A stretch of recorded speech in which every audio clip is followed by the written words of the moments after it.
Warm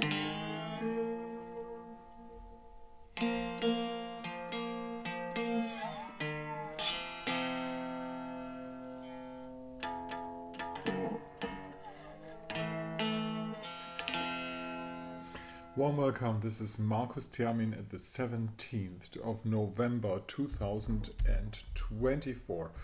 The moon is in the sign of Gemini, and we do have an opposition of the sun towards Uranus. The sun is in Scorpio and Uranus is in the sign of Taurus, and that makes an opposition. And the moon in the sign of Gemini joins Jupiter and gets blown up there to, having the big one out there. Now, maybe you folks are just interested in astrology, but I want to give a little hint to those who want to connect deeper into astrology and reality at the same time. Let's have a look at the chart of the day. I put out a chart for an evening time when the sky is clear. That means when those little tracks, allow us to see a clear sky. You will realize that this is the close connection in between Moon and Jupiter, and there's a fixed star behind that too. And this is one of the, well, not unique opportunities, because we might see that every month once, but it's nice to be seen in the evening when the sun went down, Middle European summertime. No, not summertime anymore. We have winter time, we have real time now. True time, summertime is the wrong one. But those two guys, I'm holding it close, are clear to be seen in the sky if the sky is open, and that's a wonderful impression. You get connected to the outer space, because it's like, maybe this game, we used to do that as children. You take a pebble stone and let it jump over the water, and that's the way how you look out into the universe. First you see the moon, which is the closest distance. Then you see a planet, Jupiter, which is farther away. And behind that, you might even recognize, if you're out of the cities, the fixed stars, the so-called fixed stars. They are not fixed, they are moving around, but we call them that way. And if you're very lucky and you're standing on the top of a mountain or are in an area where the light pollution is very low, you might even see the curve of the Milky Way behind that. And that makes the pebble jump 4 times and gives you a dimension and a feeling how it is to be in outer space, where we actually are with our astralic bodies every night and with our feelings anyhow. This is very, very simple, but maybe this simple approach to astrology, in a sense of, let's have a look at the sky again. Let's get out of our computer web spaces, but see outer reality. This is my real advice for this Sunday. And I, by the way, we are in that phase also, having a look back at the chart. What does it mean? Moon and Jupiter in the sign of Gemini. They are opposing Mercury in Sagittarius, and as I said, this is a long and ongoing reception in between Mercury and Jupiter. It will be the longer, because Mercury is going to turn retrograde at the 26th, so he's going to stay in Sagittarius for quite a while, and so is Jupiter being retrograde. So they will have the reception, which means that there's a whole load of knowledge and wisdom and information to come out there and to get out there. We are really up to revolutionary times, we could say that in that sense.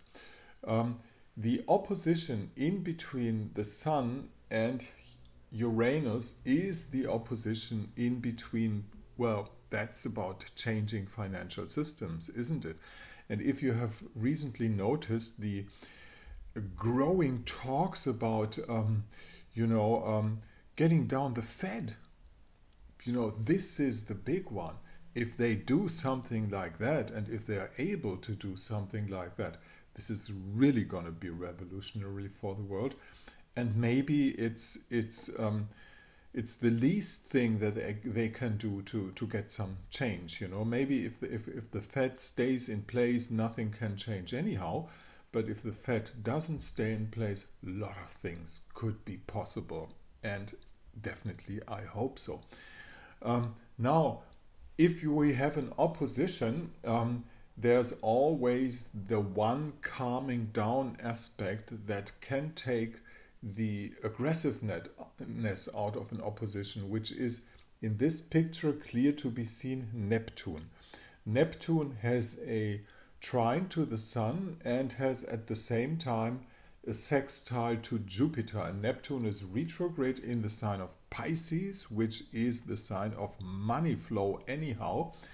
And Neptune in the sign of Pisces retrograde says, well, maybe go back to a currency that you have had good experiences with it, or maybe even a backing up of currency with good experiences.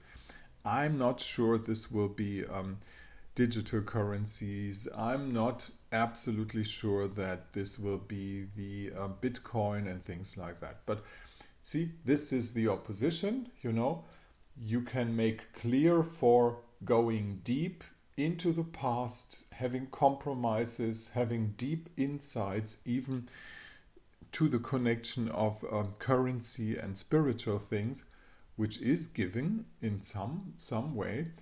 So that's actually what is happening.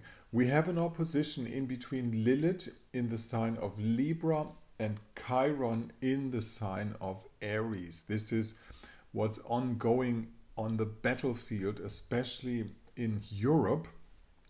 Lot of hypocrites, lot of liars, lot of people who pretend to have the will to negotiate but don't have, and at the same time ongoing killing fields, massacres. People die by the thousands, and this is happening in our days, and it's absolutely unbelievable. Yep. Having said that, let's have a last look at two. This is Sunday. Maybe we can have a longer session. This is the chart inside of that of the European community. If we pick the first chart of the first gathering in Rome, 1975, 1957. And as you can see, and this is the main reason I put that out, that goes to show you the European community is an Aries sun, and the Neptune has been fooling around the Venus, the strong Venus in the sign of Pisces of that chart. And as you can see, what will happen in the near future, we will have Neptune and Saturn over the sun of the European community. So there are rough times, hard times coming along, and Neptune over the sun is always a changing position. And having a last chart in this little session here, this is the chart of the NATO. NATO is an Aries sun too.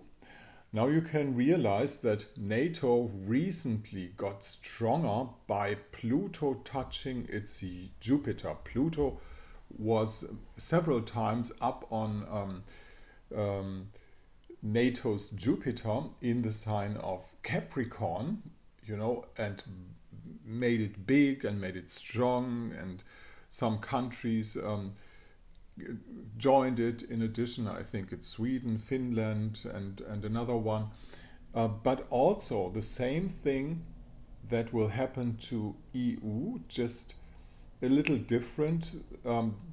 We have Neptune and Saturn moving on 20, 25, 26, 27, 28 towards the Sun and all those planets in Aries of the NATO. So this is, though we have a clear signal of Pluto up on NATO's Jupiter, why this strengthening period just came along, but it will be over because now Pluto is going to the sign of Aquarius and makes a sign opposition to NATO's own Pluto in the sign of Leo. So watch that, just having an inside view of what is going to happen in the future. So my prediction is, I think the European community has seen their best days. It peaked and now it's in decline, and so will NATO.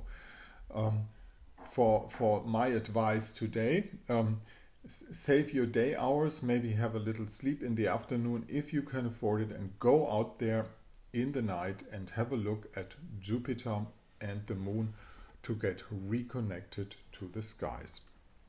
This is Markus Termin speaking to you at the 17th of November 2024. You can get in contact by best is using the email address up there. Just send me date, time and place where you were born and you'll get a chart back for free. That's not including reading or interpretation, though I usually write 1 or 2 sentences with it. And down there at my blog site, you'll find the conditions for a consultation.